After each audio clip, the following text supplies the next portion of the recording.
Nós trabalhamos numa determinada empresa e ninguém sabe que nós somos discípulos de Jesus, que nós somos cristãos. Porquê? Porque nós achamos que nós devemos ser cristãos disfarçados, undercovered, ou seja, somos espias.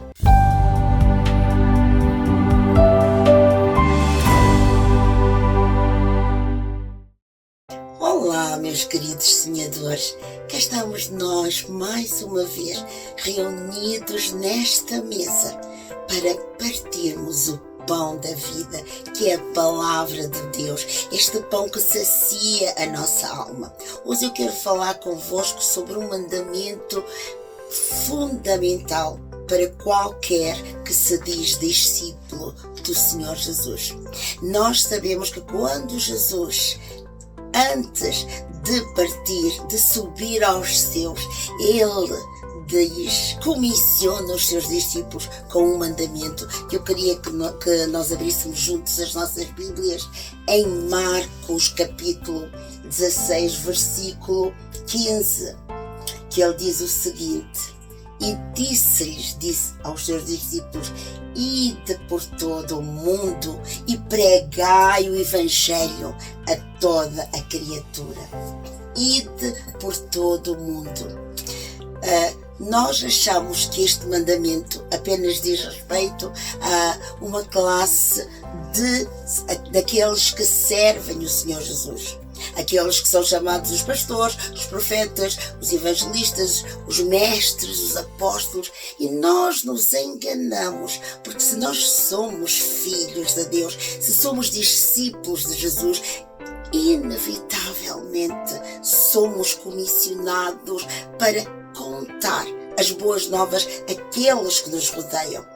Nós deixamos-nos viver numa fé confortável, uma fé politicamente correta que de modo algum se manifesta, se apresenta. Quantas vezes nós trabalhamos em determinado lugar, nós estudamos numa determinada faculdade, nós somos alunos de uma determinada turma, nós trabalhamos numa determinada empresa e ninguém sabe que nós somos discípulos de Jesus, que nós somos cristãos. Porquê? Porque nós achamos que nós devemos ser cristãos disfarçados, undercovered, ou seja, somos espias. Jesus disse: vocês devem ser o sal e a luz do mundo.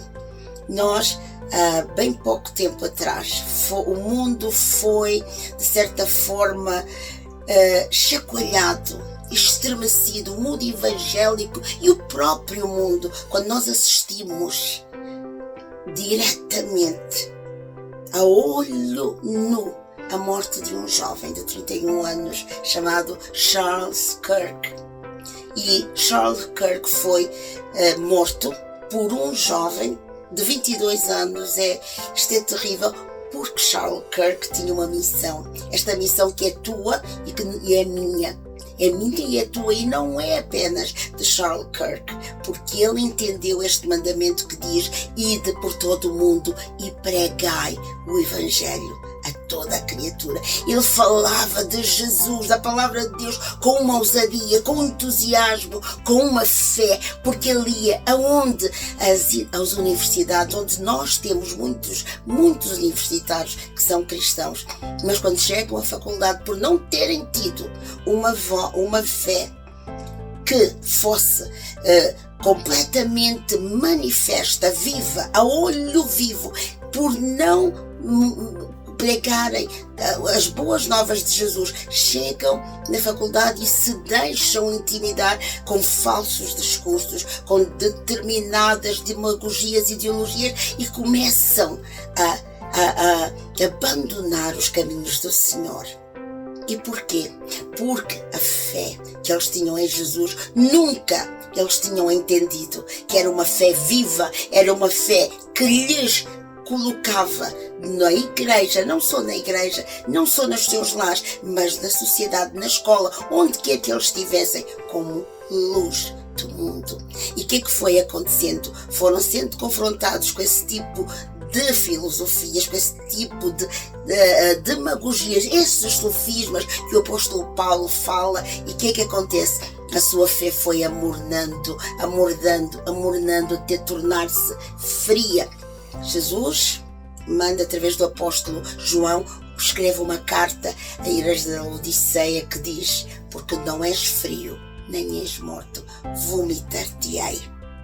Quantos de nós temos sido mortos? Será que nós precisamos que morram Charles Kirks da vida, Martin Luther King, Billy Graham, Luís Palau, todos estes grandes homens de Deus, os discípulos de Jesus, os apóstolos, que foram perseguidos de uma maneira cruel, para que nós possamos entender que a nossa vida, nós temos um tesouro tão grandioso que precisa de ser proclamado a este mundo. E por que precisa de ser proclamado? Porque este é um mandamento que Jesus nos dá.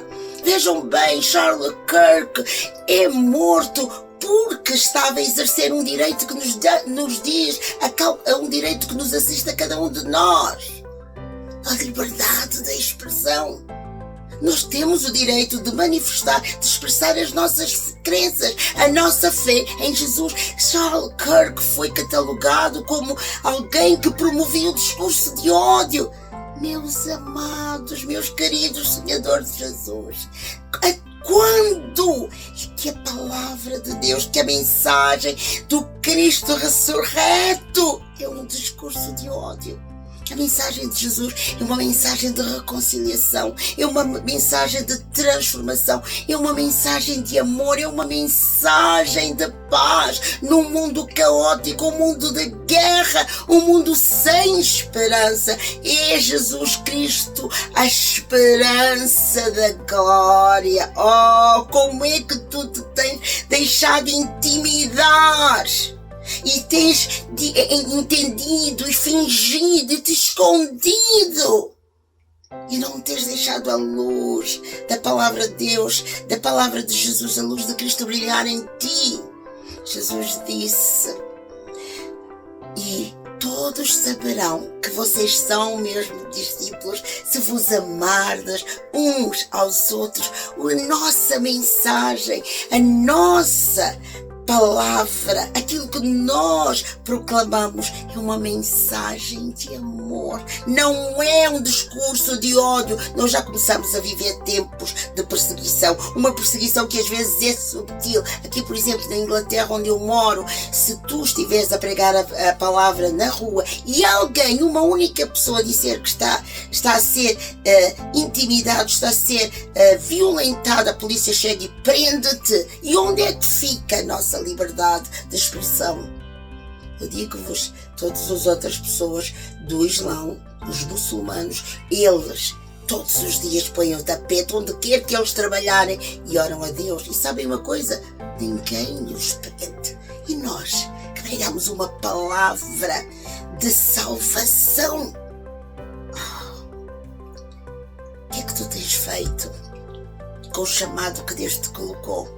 Será que tu tens voluntariamente, ousadamente, como Charlie Kirk o fez? Eu não estou a dizer que o Charles Kirk veio substituir Jesus ou deve ser adorado. Não!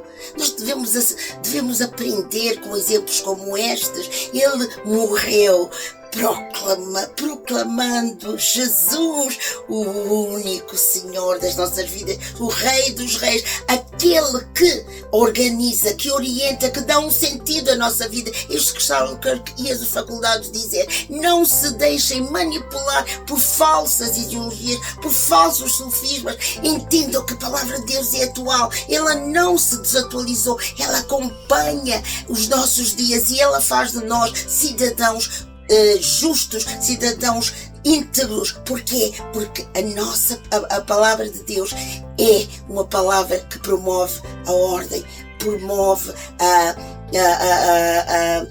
justiça, a igualdade. A palavra de Deus promove a paz. Grandes avivalistas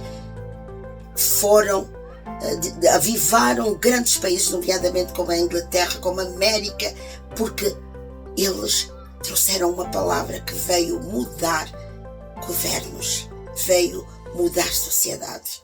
Quem és tu?